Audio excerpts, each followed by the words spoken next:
कि वाकई में अगर आपके 30 साल बेमिसाल थे तो उस प्रोग्राम को गवंडी में लेना चाहिए। यहाँ की आवाम आपको बताती कि आपके 30 साल जो भी थे वो बेमिसाल थे या नहीं।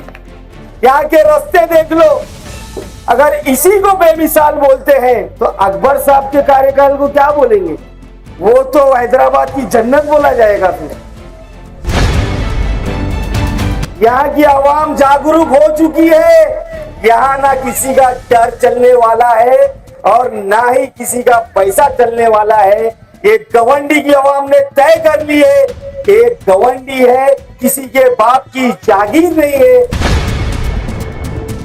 वक्त आ चुका है कि हम पहचाने कि हमारा कौन है, पराया कौन है, आपके लिए कौन है, आपके सुख दुख में खड़ा रहने वाला कौन है। उन लोगों को पहचानिए और उस उम्मीदवार को जिता के आप लोग इस कॉर्पोरेशन इलेक्शन में जिताएं। अस्सलाम वालेकुम वरहमतुल्लाहि वबरकातुहू। नमस्ते, जय भीम। आज यहाँ मानपुर शिवाजी नगर एमएलए कॉन्स्टिट्यूंसी में मंडाला 30 फुट रोड, यहाँ ऑल इंडिया मजलिस इत्तेहादुल मुस्लिमीन की जानिब से जो छोटी सी कौमी सभा रखी गई है, उसके मौके पर यहाँ उपस्थित हमारे महाराष्ट्र के general secretary Atiq sir, Faisal Khan, Irfan Shaikh, Irshad sir, Afsar sir, Munna भाई, असलम मिर्जा, इरफान शेख, हाजी शब्बीर साहब, तबरेज निजामी साहब और तमाम बैठे हुए मौजूद हस्तियां। सबसे पहले तो मैं नहीं चाहता कि मैं आप लोग को यहाँ पर भीगने दूं बारिश में। यहाँ मेरी माँ बहनें बैठी है, छोटे छोटे बच्चे भी हैं, तो मैं कुछ लंबा भाषण नहीं करूंगा। जो बोलना था हमारे सब मुकर्रिरीन ने बोल दिए, हमारे एथिक सर ने बता दिए। लेकिन यहाँ मंडाला में आकर अगर मैं अतीक सर का, इरफान भाई का और पूरी टीम का अगर शुक्रिया अदा नहीं करूं तो ये इनके साथ ज्यादती होगी। ये वो लोग हैं, माशाअल्लाह, अल्लाह इनको सलामत रखे, गवंडी के लिए सलामत रखे। खासकर ये टीम ने मिलकर, जो लोग रोल्स रॉयस कलिनन में घूमते हैं, जो करोड़ों की गाड़ी है, वो लोगों को उतरने पर, सड़कों पर उतरने पर मजबूर कर दिए। वो लोग आज इनकी मेहनत देखकर जो आराम से ऐशो आराम की जिंदगी बसर करते थे, वो जो आप लोगों को इंसान नहीं समझते थे, आप लोग की तकलीफों को कुछ नहीं समझते थे, आज वो लोग मजबूर हो गए हैं और आज गली गली कीचड़ में घूम रहे वो लोग, क्योंकि उनको मालूम है कि अगर इस बार हम चूक गए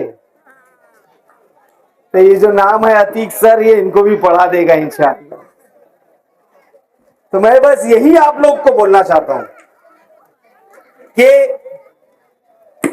वक्त आ चुका है कि हम पहचाने कि हमारा कौन है, पराया कौन है, आपके लिए कौन है, आपके सुख दुख में खड़ा रहने वाला कौन है। उन लोगों को पहचानिए और उस उम्मीदवार को जिता के आप लोग इस कॉर्पोरेशन इलेक्शन में जिताएंगे। आज से कुछ दिन पहले यहाँ के एमएलए साहब, उन्होंने एक प्रोग्राम लिए थे, 30 साल बेमिसाल। मालूम है 30 साल बेमिसाल। अरे मेरा उनसे ये सवाल है कि वाकई में अगर आपके 30 साल बेमिसाल थे तो उस प्रोग्राम को गवंडी में लेना चाहिए। यहाँ की आवाम आपको बताती कि आपके 30 साल जो भी थे वो बेमिसाल थे या नहीं। लेकिन यहां से भागकर वो मुंबई में प्रोग्राम लिए, मदनपुरा में, क्योंकि उनको मालूम था कि अगर 30 साल बेमिसाल का प्रोग्राम गवंडी में लिया जाएगा तो ये मंडाला की मेरी माँ बहनें सवाल करेंगी कि हमको साफ पीने का पानी कहाँ है, हमारे घरों में गटर का पानी बह रहा है, हमारी चालियां टूटी हुई है, हमारे बच्चों को स्कूल के लिए शिवाजी नगर जाना पड़ रहा है, हमारे नौजवान ड्रग्स में, नशे में लिप्त हैं, हमारे बुजुर्ग जो चाहते हैं हमारे उनके नौजवान बच्चे उनके लिए कुछ खिदमत करें, तो पैसे कमा के लाए, लेकिन वो लोग नशे की वजह से बूढ़े माँ बाप को तकलीफ दे रहे हैं। ये हमारी माँ बहनें जिनको घर भी चलाना है, उसके साथ साथ बच्चों का भी ख्याल रखना है, ये लोग कैसी जिंदगी बसर कर रहे हैं। यहाँ के रास्ते देख लो, अगर इसी को बेमिसाल बोलते हैं तो अकबर साहब के कार्यकाल को क्या बोलेंगे? वो तो हैदराबाद की जन्नत बोला जाएगा फिर।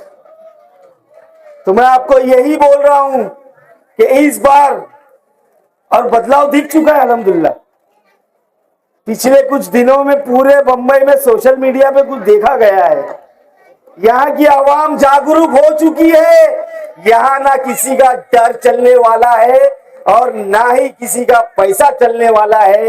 ये गवंडी की आवाम ने तय कर ली है कि ये गवंडी है, किसी के बाप की जागीर नहीं है। ये गवंडी वाले अगर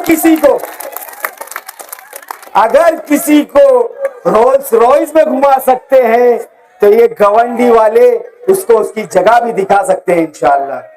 तो मैं बस यही चाहूंगा, अगली बार मैं जब आऊंगा तब बारिश नहीं होगी और लंबा भाषण करेंगे इंशाअल्लाह। मेरी माँ बहनें भीग रही हैं, मैं देख नहीं सकता। मैं मेरे नौजवान भाइयों को तो और खड़ा कर सकता हूँ 1-2 घंटा और वो खुशी खुशी खड़े भी रहेंगे, लेकिन मेरी माँ बहनों के लिए मैं बस यही ये भाषण मेरा खत्म करना चाहता हूँ और आप लोग से गुजारिश करना चाहता हूँ मेरे भाइयों, अपने लिए मत सोचो इस बार। ये कौन सी मैडम का नाम बोल रहे थे? साखरे मैडम। किसी ने उसको देखा है क्या? अरे सवाल ये करो, किसी ने उसका नाम भी सुना है क्या? देखना तो दूर की बात है, उसके बारे में सुने ही नहीं। तो ऐसे लोगों को चुन के लाइए। अतीक सर ने बोले कि हफ्ते में 2 दिन 4 दिन आएंगे। यहाँ का जो नगर सेवक अगर इंशाअल्लाह इमाम जीत के आएगा तो ये उसकी खबर लेंगे वो काम कर रहा है कि नहीं। अतीक सर आपके बड़े भाई होने के नाते मैं ये आपको बोल रहा हूं, आप नगर सेवक पे थोड़ा पकड़ रखना। मैं आपके ऊपर पकड़ रखूंगा और देखूंगा कि मंडाला के लोगों के लिए काम हो रहा है कि नहीं इंशाअल्लाह। लेकिन बदलाव करने के लिए, अपना मुस्तकबिल सुधारने के लिए हम सबको मिलकर एकजुट होकर एक ताकत बनकर एक साथ मतदान करना पड़ेगा और वो वोट सिर्फ और सिर्फ पतंग को दबाना पड़ेगा इंशाअल्लाह। करेंगे ना पतंग को वोट?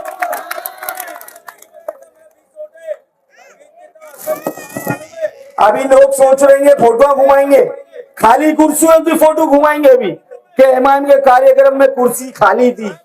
अरे उनको ये नहीं मालूम है जितने कुर्सी पे बैठते इमाम के प्रोग्राम में, उससे कई ज्यादा घरों में से, दुकानों में से, नुक्कड़ में से सुनते हैं हमारे इंसान। तो ये लोग, अभी इनकी दुकान बंद हो चुकी है, ये लोग का डर खत्म हो चुका है, इनके पैसे नहीं चलने वाले हैं। इस बार माल मिलेगा तो मान लो, वो सब तुम्हारा ही है, वो कोई घस के कमाए नहीं है, वो सब तुम्हारे ही पैसे है। वो इलेक्शन में रिटर्न आपको आएंगे, लेकिन पैसे लेने के बाद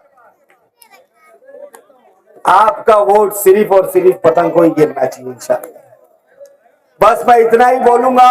अभी कुछ दिनों पहले दिवाली गई है, तो मैं, मेरी ये जो माँ बहनें बैठी है इतर समाज के, दूसरे समाज के, मैं उनको दिवाली की भी हार्दिक शुभकामनाएं देता हूं। और आज से शायद छठ पूजा का भी कुछ प्रोग्राम चालू हुआ है, तो मैं मेरी ये माँ बहनों को छठ की भी बहुत बहुत मुबारकबाद देता हूं।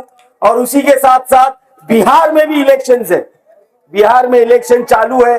और हम लोग, राणा रंजीत साहब जब आए थे यहाँ पर, हमने देखे थे कि काफी बड़ी तादाद में बिहार से ताल्लुक रखने वाले लोग भी यहाँ पर है।